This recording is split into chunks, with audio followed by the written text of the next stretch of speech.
All right, America just did that thing where it enters the room dramatically, adjusts its cufflinks, and drops precision airstrikes on Islamic State-linked militants in northwestern Nigeria. Boom. Literally. According to the U.S. military, who, by the way, never understate things, terrorist camps in Sokoto State, right up against the Niger border, were hit. Initial assessment? Multiple fatalities. Translation? These guys RSVP'd to the wrong party. President Donald Trump, never one to whisper when he can shout from a gold-plated balcony, called the Christmas Day strikes powerful and deadly and labeled the militants terrorist scum. Strong words, festive timing, very on brand. He said the group had been viciously killing innocent Christians, which, depending on who you ask, ranges from serious allegation to complicated geopolitical oversimplification. Enter Nigeria's foreign minister, Yusuf Maitama Tuggar, sliding in like the voice of reason at a bachelor party. He told the BBC this was a joint operation, planned for a long time, fueled by Nigerian intelligence, and importantly, not about religion. Christmas, Easter, Arbor Day, doesn't matter. Terrorists don't get holidays off. Respect. Nigeria, for those keeping score, has been fighting a messy, multi-layered jihadist nightmare for years.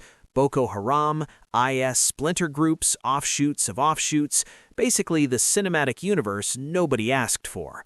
Thousands dead, mostly Muslims according to violence monitoring groups. Not exactly the clean-cut good guys versus bad guys story you'd pitch in a three-piece suit. Now, the Trump administration has previously accused Nigeria of failing to protect Christians and even tossed around the word genocide, which Nigeria strongly disputes.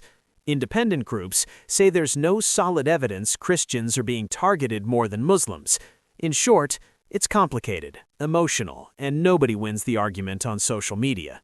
Still, Trump doubled down online, promising he would not allow radical Islamic terrorism to prosper. Pentagon officials thanked Nigeria for cooperation.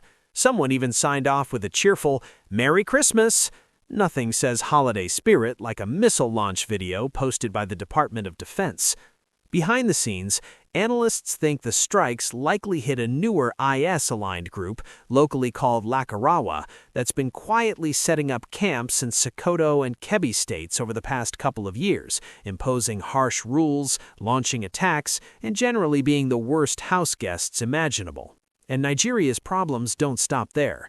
In central regions, clashes between Muslim herders and often Christian farmers over land and water have spiraled into brutal cycles of revenge attacks.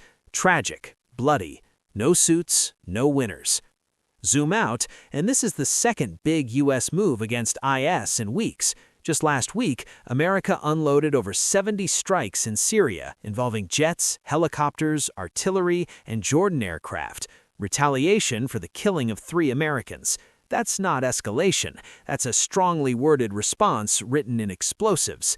So yeah, that's the situation.